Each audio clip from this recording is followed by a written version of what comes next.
J'appelle maintenant François Brunero, directeur business développement de Primagaz, qui va nous parler des évolutions du GPL, ce que je soutiens depuis des années, mais vers le bio-GPL. Donc aujourd'hui, on a du biométhane, on a du bio-GPL, on upgrade. Les industriels réfléchissent à des solutions qui sont aussi adaptées, bien évidemment, à la volonté des personnalités. Mais je le rappelle parce que je le crois dur comme fer, le GPL, il émet très peu de NOx et de particules. Et à ce titre, d'ailleurs, même la ville de Paris a mis des panneaux bienvenue au GPL dans les parkings, parce que sinon, pendant 20 ans, on aura encore l'interdiction du GPL à l'entrée, puisqu'il n'y aura personne pour changer ces panneaux. Donc il y a beaucoup de travail à faire avec les collectivités. Merci de ta présence.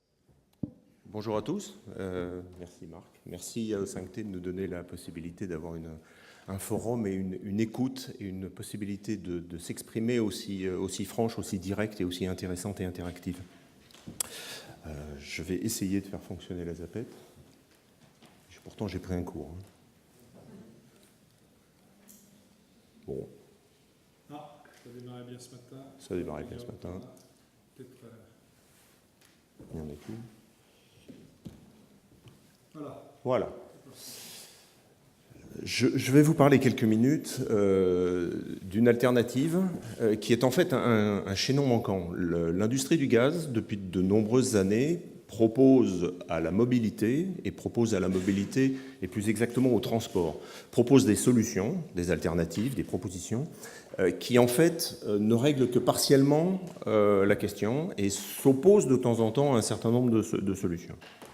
Donc en fait, ce que je voudrais vous apporter ce matin, c'est un témoignage sur l'évolution qu'une filière est capable d'apporter pour s'adapter à un marché et réduire l'impact l'impact environnemental que peut avoir le transport et la logistique. Quand on parle de déplacement, la première des réductions de cet impact, c'est de ne pas faire le déplacement. C'est en tout cas de l'optimiser, de le rendre le moins intrusif possible. Des tas de gens travaillent sur ces solutions-là, des optimisations logistiques, des outils logiciels, des outils logistiques sont développés, et c'est un pan d'activité qui est en plein développement. Mais une fois qu'on a optimisé, il faut bien transporter. Et pour transporter, l'objectif tout de suite après, c'est de diminuer l'empreinte de ce déplacement. Et diminuer l'empreinte de ce déplacement, on arrive assez rapidement à quels moyens on utilise pour déplacer tel ou tel objet ou telle personne. Et quand on parle d'énergie, on a aujourd'hui le terrible constat de constater que 95%, alors selon les chiffres c'est 95, 99%, utilisent du diesel, et c'est du transport qui est effectué par la route. Partant de ce constat, il y a un certain nombre de perspectives qui s'ouvrent, et ces perspectives, on en a parlé hier, on en parle ce matin, sont des perspectives de solutions électriques, qui sont tout à fait séduisantes, qui permettent de régler un certain nombre de solutions et qui permettent d'envisager un certain nombre de solutions, là encore. Mais ces solutions électriques se heurtent malgré tout encore aujourd'hui à un couple charge utile kilomètres parcourus dont l'équation, on sent, n'est pas encore complètement résolue. On sent qu'il faut encore quelques années de développement avant qu'une de réelles débouchés industriels aboutissent à l'échelle véritablement industrielle et opérationnelle. De la même manière, on a entendu parler d'hydrogène, et l'hydrogène est extrêmement louable, mais dans le même genre de perspective. C'est-à-dire que, au-delà de quelques phénomènes de recherche et de développement actuels, on est dans une situation où il va falloir quelques années avant que ces solutions soient sur la route. Ces perspectives, il faut les travailler. Mais dans le même temps, je pense qu'on ne peut pas se satisfaire de dire que l'on passe d'une situation où on est hier dans un tout diesel à une solution où après-demain, on est dans du tout décarboné. Il est nécessaire, dans une transition environnementale ou écologique ou énergétique, il est nécessaire d'avoir des phases intermédiaires qui ne sont pas parfaites, mais qui sont des améliorations. Et ces améliorations, nous sommes convaincus que le gaz est l'une de ces solutions-là. Et mon propos aujourd'hui est de vous balayer peut-être les différentes solutions et vous expliciter à l'intérieur de ces solutions quelles sont les évolutions qui sont en cours de route. Quand on parle de gaz pour de la mobilité, le premier dont on parle, qui existe depuis quasiment les années 80 en France, c'est le GPL. Le GPL, c'est du propane. C'est à l'origine un gaz qui est issu de raffinage. Aujourd'hui, c'est quasiment ce qu'on appelle un gaz naturel. C'est un gaz qui vient de champs comme le vient le gaz naturel.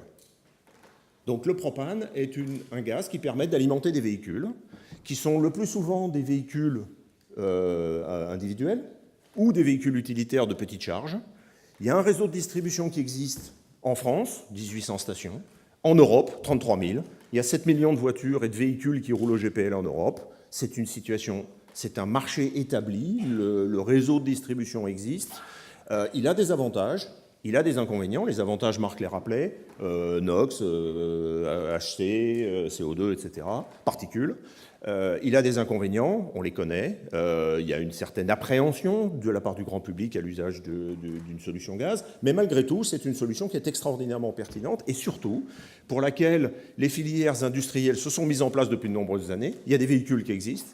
Je rappelle que Renault, pour citer que lui, dispose dans la quasi-totalité de sa gamme d'une solution GPL. Mi-temps, hein. Après, la question est de savoir, est-ce qu'à l'intérieur de cette solution, est-ce qu'à l'intérieur de cette proposition, la proposition est faite pour la France? Ça, c'est autre chose, mais la solution technique existe. Donc le GPL est une solution qui existe, qui perdure et qui continuera d'exister. À côté de ça, pour des solutions un peu spécialisées, il y a ce qu'on appelle le gaz naturel comprimé. Le gaz naturel comprimé, c'est du gaz naturel qui est issu de réseau, qui est comprimé et qui est stocké dans des réservoirs. Cet usage existe en France depuis une trentaine d'années. Il dessert des usages de bennes à ordures, de bus urbains, c'est-à-dire tous les usages qui ont besoin de charge, mais qui ont besoin de peu d'autonomie et qui viennent recharger le soir, quasiment à l'endroit où il est parti le matin. Entre les deux, il manque quelque chose. Il y avait un trou. Ce trou, c'est est-ce que le transport longue distance est capable d'utiliser une solution gaz pour répondre à son problématique. Aujourd'hui, il se trouve que cette réponse existe. Et c'est ce que je voudrais développer en quelques instants. Cette solution gaz, c'est le GNL. Le GNL, qu'est-ce que c'est? C'est du gaz naturel. C'est du gaz naturel, mais qui est sous une forme un peu particulière, c'est-à-dire qu'il est liquéfié parce qu'il est stocké froid à moins 160 degrés. Alors, vous allez me dire, c'est un peu compliqué. Oui, sauf que cette situation et cette solution existent depuis plus de 30 ans. 25% de l'approvisionnement en France de gaz naturel est réalisé par du GNL. Donc c'est une solution industrielle absolument pérenne, existante, stabilisée et dont les contraintes techniques sont parfaitement maîtrisées. Ce qui change aujourd'hui, c'est que un certain nombre de constructeurs de camions se sont dit finalement la seule manière d'être capable de ramener le transport longue distance à une solution gaz, c'est d'utiliser du GNL dans les camions. Donc finalement les camions sont les mêmes que les camions de GNC, pratiquement, gaz naturel, sauf que le stockage, c'est un stockage de gaz naturel sous forme liquide au lieu d'être sous forme gazeuse, c'est-à-dire qu'on donne à un camion une autonomie de l'ordre de 1500 km. Ce qui veut dire que le camion tel qu'il est là devient un concurrent direct du camion gasoil. Et quand je parle de camions là, je parle de camions 44 tonnes, maxi-code, qui font, enfin ceux qu'on voit dans nos rues et dans nos campagnes et sur nos autoroutes tout le long de la journée. Donc quelque part, ces solutions-là sont maintenant, ces trois solutions complètent un ensemble de panels qui permettent de régler à peu près la totalité de la question. Le GNL, j'ai cliqué un peu vite, mais c'est pas grave. Le GNL a cette chance aujourd'hui, c'est qu'il est à la fois promu à l'échelle européenne par un mécanisme de subside que des directives ont aidé. À l'échelle française, l'ADEME porte encore aujourd'hui un certain nombre de dispositifs qui nous aident à mettre en place une infrastructure.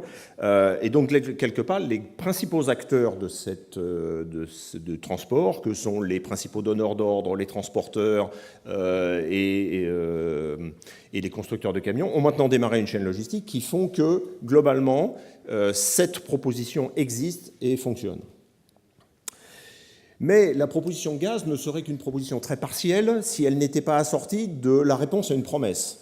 C'est que finalement, en filigrane de la solution gaz, il y a la véritable décarbonation.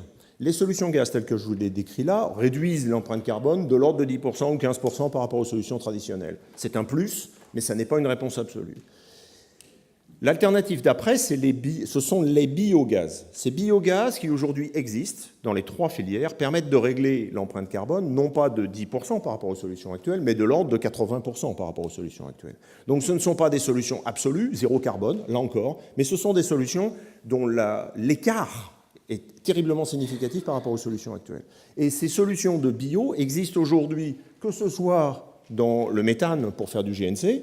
Dans le GNL, c'est encore balbutiant, mais ça démarre. Et la bonne nouvelle, c'est que dans le GPL, aujourd'hui, ça existe et nous allons pouvoir le commercialiser à partir de cette fin d'année. Nous allons commercialiser du bio-GPL, c'est-à-dire qui va permettre à Madame Michu, excusez-moi l'expression, qui utilise sa Dacia Sandero et qui met 20 € de GPL à l'intérieur de sa Dacia Sandero une fois par semaine, elle va être capable de mettre du bio-GPL dans sa voiture.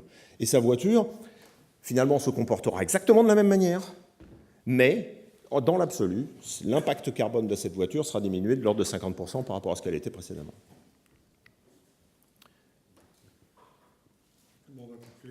On va essayer de conclure rapidement, parce que tout ce que je viens de dire n'a de sens que si l'infrastructure est en place. Les infrastructures GPL, je vous en ai parlé, elles sont en place. Les infrastructures GNC sont en place depuis une quinzaine d'années. Les infrastructures GNL sont en train de se mettre en place. Et pour se mettre en place, il faut qu'elles se mettent en place à des endroits qui sont des endroits les plus intelligents possibles, c'est-à-dire les endroits où les camions passent, les endroits où les transporteurs ont l'habitude de s'arrêter, les endroits où les transporteurs ont l'habitude de trouver les services qu'ils ont l'habitude de trouver, et ils ont la capacité de payer le produit avec la monétique, c'est-à-dire les cartes et les dispositifs de financement qu'ils ont l'habitude d'utiliser. Et ça, nous avons commencé à le faire, nous, Primagaz, on le fait avec un partenaire qui est un partenaire historique de notre marque, qui est l'enseigne Avia, qui est aujourd'hui la deuxième enseigne pétrolière en France. Et nous avons démarré notre première station autoroutière de distribution de gaz, et en fait de tous les gaz, puisque c'est du GNL, du GNC et du GPL sur l'autoroute, c'est une particularité, ce qui veut dire qu'une station comme celle-là permet de servir les trafics locaux, puisque c'est sur un tronçon d'autoroute qui est extrêmement urbain, puisque c'est sur Limoges, et nous aurons de ce type de station environ une quinzaine d'équipements en place d'ici 2020, sachant que le maillage théorique tel que l'Europe le souhaite, le maillage théorique est de l'ordre d'une cinquantaine de stations pour servir les grands axes routiers tels que pour qu'un transporteur polonais puisse aller, par exemple, de Varsovie à Lisbonne sans avoir de problème de ravitaillement en cours de route. Donc voilà, je dirais, l'orientation que la filière gaz donne à sa proposition pour permettre de répondre à la problématique de l'amélioration et de l'empreinte carbone et de l'empreinte énergétique. Merci François Bonnereau. Et dans le débat de ce matin, ce qui est bien, c'est que tu aies aussi abordé le problème des camions lourds, oui, parce qu'on aborde souvent le problème de la mobilité dans les villes et des petits véhicules. Donc c'est important que les industriels passent du GNL, que j'ai essayé d'ailleurs. Ton prédécesseur disait, il faut essayer, alors je ne le conduirai peut-être pas tous les jours, mais j'ai essayé en effet un immense camion aux Rives, et c'était formidable, mais tu as oublié de dire quelque chose. 400 chevaux. Par ailleurs, dans les points positifs, qui est essentiel, depuis maintenant 20 ans, le GPL est moins cher à la pompe. Donc les classes moyennes peuvent rouler avec des véhicules peu chers, moins chers à la pompe, mais on oublie de le dire parce que moi j'ai toujours dit au ministre des Finances, mais ce n'est pas lui qui va le dire, peut-être l'écologie, dites qu'on peut rouler pas cher en France. Le bioéthanol et le GPL sont à moins d'1 €, mais ils ne veulent pas de le dire parce qu'ils ne veulent pas qu'il y ait trop de personnes qui le prennent parce que ça enlèverait quelques taxes et recettes. Donc on a aussi cette difficulté, bien évidemment, à gérer. Merci. La vertu première d'être économiquement extrêmement séduisant et de permettre effectivement à un certain nombre de populations et de personnes d'accéder à la possibilité de réduire leur empreinte carbone sans passer par des solutions extrêmement coûteuses. Merci à François.